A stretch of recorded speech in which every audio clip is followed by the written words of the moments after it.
질문에 대한 답변 시간인데요. 질문이라고 써야 되겠네요. 질문. 깜빡 잊어버렸습니다. 질문. 근데 여기 부정사는 왜 있는 거냐? 그 부정사를 찍다가 질문에 대한 답변을 해야 될 일이 생겼는데, 근데 이 부정사가 꼭 use A to B부터 시작을 해야만 하거든요. 그 잊어버리면 안 되기 때문에. 예전에는 제가 저런 거 안 잊어버렸는데, 제가 지난 4월달에 무슨 일이 좀 있어가지고 4월달에 이렇게 좀 넘어졌어요. 그래가지고 저걸 좀 조심해야 되거든요. 뭐 나아지겠지만, 자, 조기 유학, 그러니까 아주 어렸을 때부터 유학 가는 거, 뭐 초등학교가 될 수도 있고 중학교가 될 수도 있고 뭐 그런 건데, 그 질문 내용 간단합니다. 뭐 굉장히 차근차근 잘 쓰셨는데, 결국은 시기가 언제가 좋으냐, 주의할 점은 뭐냐, 그리고 어떤 식으로 영어 공부 방법, 결국은 영어가 유학의 첫 번째 선결 과정이니까 영어 공부는 어떻게 하는 거냐, 그 얘기입니다. 처음에 제 대답을 들으시면 굉장히 실망하실 거예요. 그런데 결국은 그렇게밖에 시작을 못 한다는 건 나중에 아시게 될 겁니다. 자, 그러면 실망스러운 대답을 해드릴게요. 조기 유학 시기는 언제냐? 학생마다 다릅니다. 조기 유학에서 주의할 점은 뭐냐? 가기 전에 우리나라에서 준비할 때 학생마다 다릅니다. 이제 이거는 실망스러운 게 아니라 거의 약이 오르는 수준이죠. 자, 방법은 뭐냐? 대답 벌써 예측하시겠죠? 학생마다 다릅니다. 그럼 학생 뭐가 다르다는 거냐? 뭐가 다르다는 거냐입니다. 그렇죠? 첫 번째는 뭐냐면 국어 실력입니다. 뭐로 생각하셔도 괜찮습니다. 지적 능력입니다. 됐죠? 두 번째는 뭐냐면 역사인식입니다.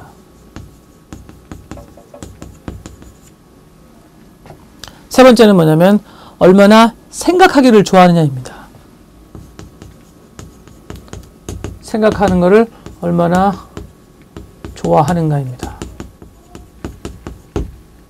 어떤 학생이 얼마나 생각하기를 좋아하는지는 그 학생이 좋아하는 책들을 보면 금방 알 수 있습니다. 그러니까 보통 일반적으로 네 가지가 제일 중요한데요. 역사, 그 다음에는 일반 순수 문학, 그 다음에는 철학, 그 다음에는 과학.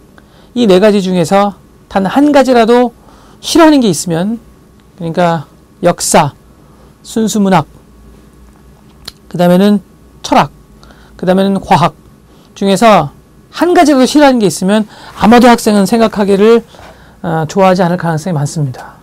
그러니까 아니 3살짜리 꼬마한테 물론 이제 너무 어린 나이에는 테스트하기 힘들겠지만 적어도 한 초등학교 1학년, 2학년만 돼도 이 학생이 역사, 철학, 순수문학, 과학 이런 데 대해서 읽기를 싫어하고 거부하는지 아니면 읽을 때 별로 문제가 없는지는 아주 강하게 나타나기 시작하거든요. 그러니까 여러분이 객관적인 시각으로 잘 보면 꼬마들도 초등학교 1학년, 2학년들도 천천히 확실하게 나타나기 시작합니다.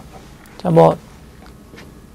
유전적인 가능성이 다분히 많죠. 어쨌든, 그러면 시기가 얘네들이랑 무슨 상관이 있냐면, 역사인식이라는 건 뭐냐면, 자기가, 이 현대사회에서 아무리 조그만 학생이라고 하더라도 우리나라의 위치가 무엇인가, 그리고 우리나라가 왜 분단이 되었으며, 그리고 왜 요즘에 이런 문제가 있는가, 미국과 우리나라 어떤 상관관계를 갖고 있는가, 그러면 백인들이, 예를 들면, 얼마나 역사적으로 다른 대륙이나 다른 나라에 침공을 자주 했는가.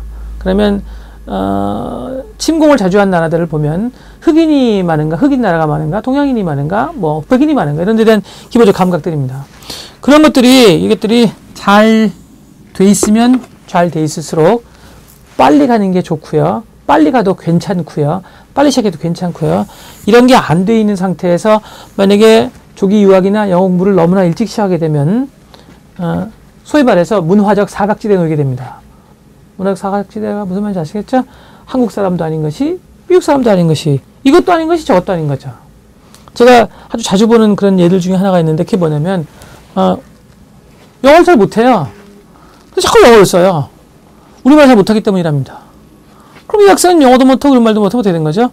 이 학생은 언어적 사각지대에 놓인 겁니다. 그러니까 뭔가 살아오는 과정에서 좀 균형이 깨진 경험을 했거나 무슨 문제가 생긴 거죠. 이런 경우에 학생들은 보통 어떻게 하냐면 자기가 영어나 한국말 중에 하나를 잘한다고 착각을 하기 시작합니다. 근데 둘 다 못하거든요. 이런 이상한 일이 생기는 거죠. 뭐 가끔 나이가 든 유학생들 중에서도 이런 이상한 심리적 그 현상에 고통받는 경우가 있습니다. 그렇죠? 자, 그러면 이 시기는 그렇고요. 그러면 여러분 이런 게 잘 돼 있는 학생들은 그러면 주의할 점이 뭐냐면 스피킹 위주의 교육을 받아야 됩니다. 이런 게 잘 돼 있는 학생들은요, 말만 해결이 되면 나머지 것들은 사실상 빨리 해결이 되거든요. 근데 이런 게 잘 안 돼 있는 학생들은 스피킹뿐만 아니라 리딩도 라이팅도 같이 병행을 해야만 합니다.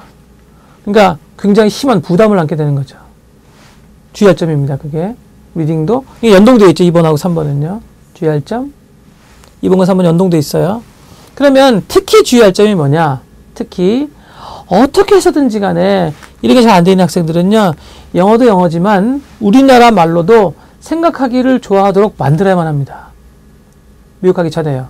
안 그러면 가서 간신히 적응만 하다가 좀 뭔가 영어적으로 혹은 한국말로라도 생각할 수 있는 분위기나 틀이 잡힐만 하면 우리나라로 돌아오거나 아니면 그게 잡힐 때까지 너무나 심각한 고통을 당하게 됩니다. 되셨죠? 그러면 잘 잡혀있는 학생들은 어떻게 한다고요? 역사인식이나 생각의 폭, 그리고 국어 실력이 튼튼하다면 일단 말하는 걸로 많이 말하고 많이 즐기고 그리고 많이 웃고 많이 떠들게 하는 것이 가장 좋은 방법입니다. 여기까지가 가장 기본적인 차이입니다. 그러니까 정리를 한번 해봐드리면, 그러니까 이 세 가지가 잘 돼 있으면 돼 있을수록 빨리 가도 되고 그리고 말하기 중심으로 시작하면 됩니다. 그런데 이게 안 돼 있으면 안 돼 있을수록 될 수 있으면 늦게 가는 게 좋고, 늦게 가는 게, 그리고 말하기만 하면 되는 게 아니라 말하고 쓰고 읽기를 다 병행해야 됩니다. 힘들어진 거죠. 간단히 생각해 볼까요, 여러분요? 한 문화에도 아직 잘 적응을 못하고 있는 학생이 다른 문화에 또 적응을 하려면 그만큼 힘들겠죠? 그 얘기입니다. 그럼 다음 시간 이분이 조기유학 1 시간이고요. 조기유학 2 시간에는 그러면 이게 잡혀있는지 안 잡혀있는지 어떻게 판별하느냐. 딱 보고 감으로요. 굉장히 위험한 발상입니다. 두 번째, 만약에 이게 판별이 되었으면 그러면 이 학생한테 얼마만큼 스피킹 말고 리딩하고 라이팅을 강조할 거냐 혹은 하도록 만들 거냐 그 얘기입니다. 그러니까 스피킹 누가 다 해야 되는 건데 스피킹 말고도 리딩하고 라이팅 부분을 얼마나 더 강조할 거냐는 겁니다. 이게 잘 안 돼 있는 경우에 판단하는 기준이 뭐냐 그 얘기죠. 그걸 다음 시간에 해야 되는데 제가 죄송하게도 원래 다 이렇게 찍었으면 좋겠는데 오늘 좀 일이 있어가지고요. 요거 조기유학 2번을 제가 이틀 뒤에 찍어야 되거든요. 그래서 조금만 시간을 주시길 바랍니다. 이틀 뒤에 금방 찍어서 올리겠습니다. 네, 그럼 오늘 조기유학 1 아주 실망스러운 거의 약 올리는 것 같은 평가로 시작해서 좀 나아지긴 했는데 아직까지 불분명한 대책으로 끝났네요. 그렇죠? 이걸 어떻게 판단할 거고 그리고 이게 판단되어지면 어떻게 대책을 마련할 거냐 그 부분은 다음 시간에 하도록 하겠습니다. 네, 그러면 오늘은 여기까지입니다.